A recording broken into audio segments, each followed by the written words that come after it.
Tonight on KVR News, National Immigration Reform, what this can mean for Austin. Giving back this holiday season. And how to prevent heater fires this season.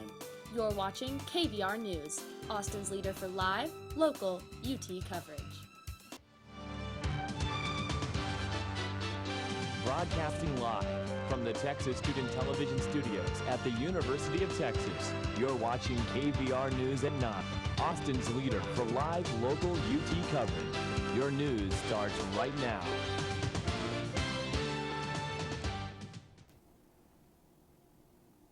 Good evening and welcome to KVR News for Monday, November 24th. I'm Luke Manadani. And I'm Avery Travis. Breaking news tonight, Ferguson, Missouri police officer Darren Wilson will not face criminal charges in the August shooting death of Michael Brown Jr. Officials made the announcement tonight that the grand jury could not find probable cause against Wilson on all 5 possible charges he could have faced, citing conflicting reports from throughout the investigation. Tonight, activists in Austin and across the country were prepared for the announcement on whether or not the grand jury would charge Wilson. In August, large-scale protests erupted in Ferguson and around the nation regarding the death, lasting for weeks. 300 people have RSVP'd to a Facebook event calling for a protest the day after the announcement in front of the Austin Police Department at 6 p.m. Many Ferguson area schools have closed in anticipation of the aftermath of the announcement, and Missouri Governor Jay Nixon has declared a state of emergency. Last Thursday, Obama's immigration announcement brought deportation relief to 4.4 million immigrants in the United States. Reporter Cassandra Jaramillo takes a look at how this helped some UT students, but also left others and their families behind. For some, it brought happiness. I was overjoyed, kind of out of breath. But for others, it was a difficult moment to understand. My family was divided because now my mom doesn't qualify. Obama's executive order can affect up to 533,000 immigrants here in the state of Texas. That's about 40% of the total undocumented population. And even though it isn't a legal pathway to citizenship, many say it's a start. Pressuring the Obama administration through various actions to give us some sort of relief, and this is the small victory that we've won. After this executive action, some families are still divided. UT Macomb student Anna Flores qualifies for relief because she's been in Texas for 8 years, and her sister qualifies because her children are U.S. born, but their mother was left out. You fear getting separated from your mother? Every day. Sometimes when she doesn't answer the phone, you get scared, and so it's that fear that no one knows really how it feels like unless you're in that position. Governor-elect Greg Abbott has said he would repeal in-state tuition for DACA applicants, but ULI members say that such action would hurt the state of Texas. They're really taking many steps back. Since 2001, we were able, undocumented students were able to get in-state tuition to be able to pursue our career, pursue our dreams, and then would have success in life. Cassandra Jaramillo, KVR News. Last week, activist and poet Javier Cecilia came to the university to speak on the violence in Mexico. The country has been protesting against the government for the disappearance of 43 students. The Ayotzinapa protests have turned into an international movement. Now several Longhorns are leading forums to discuss the state of Mexico. Cecilia says it's the type of pressure that raises awareness on the corrupt government. Al gobierno de México le duele mucho y reacciona. International pressure hurts the Mexican government, and they react to it. They react more to that pressure than to their own citizens. If Austin and the rest of America unites, they can exert that pressure that can help the country. The Austin Police Department now has its first openly transgender police officer. Senior Officer Greg Abbing has been with the force for the past 10 years. Initially, Abbing joined the force as a woman, but it wasn't until her transition this year that he would be addressed as a man. This past Thursday, people gathered for the Transgender Day of Remembrance each year. Someone from APD's Lesbian and Gay Police Officers Association is one of the speakers. This year would be the first time that the department has a transgender officer be that person. According to the U.S. Fire Association, home fires spark in the winter months. Nita Mandar reports on how to stay safe while trying to stay warm. About 900 people die in winter home fires each year. Multiple factors are responsible for the increased chance of fires during this specific season.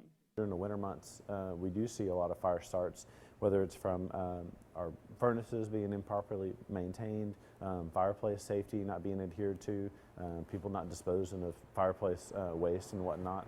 And then we also see people trying to stay warm any way they can, you know, so they're using the heaters maybe improperly or how they shouldn't, or they're not in good repair. Trying to stay warm and avoiding precautions can prove to be fatal. An unattended space heater was responsible for the fire damage shown on this house located in East Austin. Fire officials and policemen are encouraging everyone this winter to remember one commonly forgotten procedure: testing your smoke alarm battery. I personally, as a firefighter of nearly 19 years, have never been to a fire that's caused significant harm to a human that had working smoke alarms. The Austin Fire Department says following these tips can help prevent winter fires that can cost your home or worse. Keep a 3-foot area around your heater clear. Let ashes and coals burn out completely overnight before throwing them away, and buy space heaters with automatic shutoff in case they flip over. Nita Mandar, KVR News. Texas Ranger sketch artist Jorge Molina has acquired a small mobile tablet that allows sketch artists to make any changes to their sketching. Editing on a tablet allows for quicker and more accurate illustrations, compared to the original method of scanning the sketches onto the computer and editing with a monitor and keyboard. Molina has since created 20 sketches with the tablet. Still to come, how UT students are showcasing their business ventures. And an unconventional new choir. You're watching KVR News.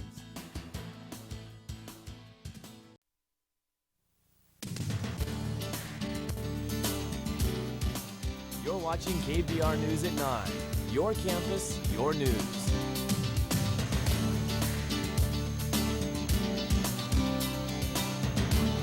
This past week, Longhorns presented their ideas at Longhorns Startup Demo Day.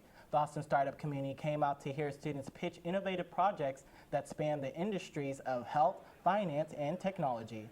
The Demo Day is part of a UT course that gives students experience in entrepreneurship by connecting them with investors and mentors. Longhorn startup mentor Nick Spiller says the opportunity to develop ideas and business plans with guidance makes the program vital. Traditionally, entrepreneurship has been taught by reading books, writing papers, and taking tests. Longhorn Startup is unique because these students get to experience entrepreneurship, and I believe that's the best way to learn it. A startup idea to apply to be in the Longhorn Startup Lab course. For more information, visit longhornstartup.com. With over 50,000 students here on campus, and with 52% of those not being active or exercising, fitness has become an increasingly talked about issue. A group of students have recently started a new way to test physical fitness. The goal of the program is to address the age-old question of, is the workout actually working? Kent Bupathy, the founder of a new exercise program, explains the meaning behind HRI. BMI just takes height and weight and just puts it as like a static thing, as if we as people don't get up and do things. HRI takes what you are, your proportionality, takes your height and weight, and really just puts it into something that's meaningful, active. We make everything active. You are an active person, so we don't treat you as like a number, we treat you as something that's moving with time. There's a speed component, which is a 100-meter sprint, an agility component. It's a vertical ergonomic component, which is a stair step. The upper body would be the push-ups in a minute, sit-ups in a minute, and inverted rows in a minute. The whole point is to have a very wholesome bodily experience, getting all the major muscle groups in there and more. A new choir has made its debut on the UT campus. Our Sarah Vasquez shows us how a new course is producing great opportunities for non-music major students interested in the vocal arts. The University of Texas has added a new chorus to the many ensembles within the Butler School of Music. The choir has been described as an experiment as it unites the separate men and women choirs of the past years. And so we combined to make one big choir, and the choirs were very good when they were separate, so it was like a big experiment to see what we would sound like as one combined choir. Definitely from what I've seen so far, the experiment's working. I think it's a great way to just invite people to sing, even if they aren't music majors.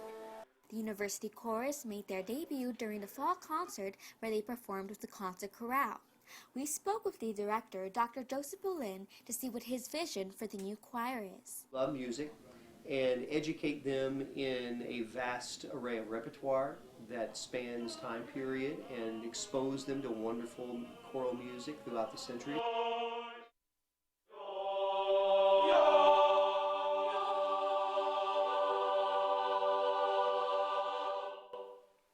The University Chorus will be performing in the annual Holiday Chorale Concert, which will take place in the Bates Recital Hall Sunday, December 7th at 7:30 in the evening. Admission will be free for all UT students. Welcoming the University Chorus, I'm Sarah Vasquez, KVR News. Researchers at the Cockle School of Engineering have created a radically smaller magnetic-free radio wave device that could be used in cell phones and other wireless electronics. This new circulator is expected to result in faster downloads, fewer drop calls, and double the bandwidth for wireless devices. Researchers led by Associate Professor Andrew Alilu believes the new device could potentially transform the world of telecommunications. We're really excited because we introduced a new way of doing it that does not require power dissipation, does not require nonlinearities, does not require adding noise, and most of all, we use just very simple components. That's big for telecommunications. Tonight is the last night Austinites will be able to grab a bite to eat at Players. The burger joint will be closing their doors after 33 years of service. The owners planned to make Sunday their last day, but because of high demand, they decided to extend it to tonight. Players will close its doors for the last time tonight at midnight. Thanksgiving is a holiday known for giving back to others. That's just what local businesses had in mind when becoming a part of the Austin Empty Bowl project. Giving back this Thanksgiving might be just as easy as filling up an empty bowl. The Austin Empty Bowl project is an initiative by local potters and artists to eradicate hunger around the Thanksgiving holiday. They sell handcrafted ceramic bowls and soup, with all the proceeds going directly to programs through Capital Area Food Bank and Meals on Wheels. They have raised more than $700,000 since 1997 when the project began. Every year on the Sunday before Thanksgiving, people come out to get their bowl and give back to their community. Last year, the event saw a total of 1,400 participants, and this year the staff expects a turnout of over 2,000. Here's how it works. Choose your favorite bowl for $20, get it washed, and fill it with soup and bread from local restaurants. There's a silent auction with bowls created by celebrities and live music playing all day. Event organizer Chris Alstalter says there are many ways to be involved, even if you missed this year's event. There's a lot of effort in a lot of different areas, and people come to us and say, what can I do? And I would be happy to help, and they come back year after year. Avery Travis, KVR News. So last week we experienced an Arctic blast, then some rain over the weekend, and now we're back in the 70s. I know it's November, but it feels like we're getting a taste of every season. Hopefully Cassie has some good news in the Weather Center. Yeah, Cassie, what does this week hold for us? Well, we're going to be pretty consistent with weather this week with temps in the 70s throughout Austin and Texas. However, things are different across the nation. I'll have more on that after the break.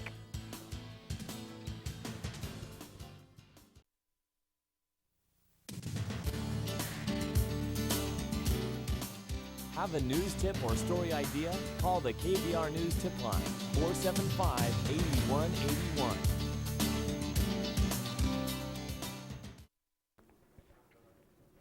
This weekend, we saw heavy rainfall throughout Travis County, and some areas received up to 6 inches of rain. This comes just a week after the record-breaking low temperatures experienced in the area and across the majority of the country. Places along the East Coast, like Buffalo, were hit the hardest. In these pictures, you can see that the snow is up to 7 feet high. Now, however, the city is bracing themselves for flooding as temperatures reach the 60s today and the snow begins to melt. A flood warning has already been issued for the area. Freezing temperatures and potential snowfall are expected to return later this week. Welcome back to KVR News. It's such a relief to finally see those cloudy skies and heavy rain out of the way for a while. This upcoming week is going to consist of great temperatures and clear skies. Overnight, temperatures will remain in the mid to low 40s for tomorrow, and we will be expecting something similar next with a high of 64 and the sun shining. On Wednesday, we will heat up just a little bit where temps will stay for the remainder of the week with the high nearing 70 and lows in the 40s and 50s. On Thursday, whether you're at the UT-TCU football game or sitting down for some turkey, the skies will be clear and the weather will be perfect. On Friday, the wind may pick up just a bit, but temperatures will remain in the upper 60s to low 70s. Saturday and Sunday will continue with the streak of sunshine and no rainfall, and we may even see temperatures as high as 73 over the weekend. We couldn't ask for a better week coming up.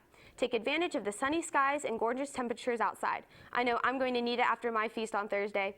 Have a great week, everyone, and happy Thanksgiving. Live in the Weather Center, Cassie Pollock, KVR News. All right, thanks, Cassie. College Press Box's Caden Kennard will be in the studio to talk Longhorn sports after the break. Stay tuned.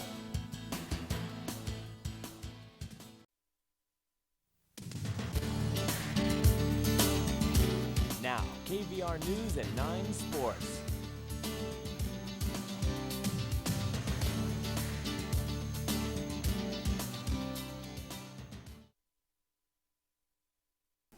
Welcome back to KVR News. I'm College Press Box's Caden Kennard. The Texas basketball team took the 2K Classic Championship on Friday, beating Cal 71-55. Senior Jonathan Holmes put up 21 and 13 rebounds and was named the tournament MVP. The Horns defense took over in the absence of leading scorer Isaiah Taylor. The point guard broke his wrist in the game before against Iowa. Coach Rick Barnes says he isn't sure how long he'll be out, but he won't need surgery. The number 7 Longhorns will take on St. Francis this Tuesday at home. The Texas volleyball team also added to the trophy case, winning the Big 12 title the 4th year in a row. College Press Box's Loana Solis was at their game Wednesday against Baylor and caught all the celebration. The Longhorns got their 14th sweep of the season this Saturday against the Kansas Jayhawks. Senior Haley Eckerman led UT with 9 kills and junior Molly McCage led with 7 blocks. Despite the Jayhawks' defense, Texas took charge, winning all 3 sets. You know, I just felt like they were ready to play today. It's one of our best serving passes we've had in a while. They're taking good swings. I think they put a lot of respect into this team. When these guys put a lot of thought into it and the way they prepare, I think they've got a lot of confidence in what they can do, and they believe in themselves, and they've been in a lot of these battles, so it was nice to see. With the Big 12 championship win under their belt and 2 games left in the season, the Longhorns' main focus is finishing out with a strong RPI and getting ready for the playoffs in December. Yeah, you know, I told them actually before the game, I said I've been watching a lot of film, and you know, I think there's a lot of parity within the game. You know, I don't think we need to be perfect every single night. We just got to go out and play and find a way to win each match. And tonight's, you know, we felt like Kansas is a Sweet 16 type caliber team. They're right there for the RPI to be that. But we've got 2 matches remaining now. And, you know, we're fighting for an RPI seed and kind of seeing where we'll end up. After the game, the Horns received their Big 12 championship win trophy and celebrated with the fans. These girls have put their work in since the summer, stayed here and committed to themselves, and all the things we do behind the scenes to be successful, you know, is seen now with the trophy. You know, our fans have a big part of that. They're wonderful, and they keep growing and getting more and more. And we need them. You know, we are going to probably sell out for Florida next week, and you know, our goal is to sell out for the first and second rounds. That's the ones that we need them behind us. Loana Solis, College Press Box. And Texas football will take on TCU this Thursday for the annual Thanksgiving game. All right, Caden, hopefully the boys can come out with a win Thursday. Yes, sir. All right, our Cassandra Jaramillo has your entertainment news tonight. What's going on in the entertainment world, Cassandra? Well, Lukeman, the American Music Awards rocked the country last night, and lions and tigers and auctions, oh my! The selling of classic movie items coming up next.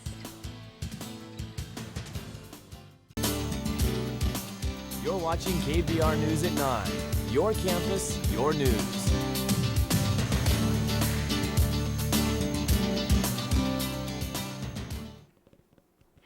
Welcome back to KVR News. The 42nd American Music Awards were held last night live at the Nokia Theater in Los Angeles. Pitbull hosted the show, and the opening act was none other than Miss Taylor Swift. The 1989 superstar was a big winner last night, receiving the highest honor, the Dick Clark Award for Excellence. The boys from One Direction performed their new song, Night Changes, and took home all 3 of their nominations, including a big win with the Artist of the Year award. Iggy Azalea had the most nominations of any artist, racking up 6 of those. She received 2 awards for Favorite Hip Hop Artist and Album. Although Ariana Grande didn't take home any awards, she had a spectacular performance with Jessie J and Nicki Minaj. The trio sang a medley of Problem and Break Free, and Weeknd joined on stage with Ariana for Love Me Harder. Swift's BFF, Lorde and Selena Gomez both had great performances as Taylor Swift reacted with tears to Selena's heartfelt ballad, The Heart Wants What It Wants. The night ended with J-Lo showing her stuff with Iggy in their performance of the song Booty. Although the AMAs had lower ratings than years before, everyone seemed to be in high spirits, and it was overall a great night. And the Bonham's Auction House and Turner Classic Movies are teaming up to give an opportunity to purchase Hollywood classics. The TCM presents There's No Place Like Hollywood auction, and it's being held today in New York. One of the hottest pieces up for auction is the Cowardly Lion costume from the original movie Wizard of Oz.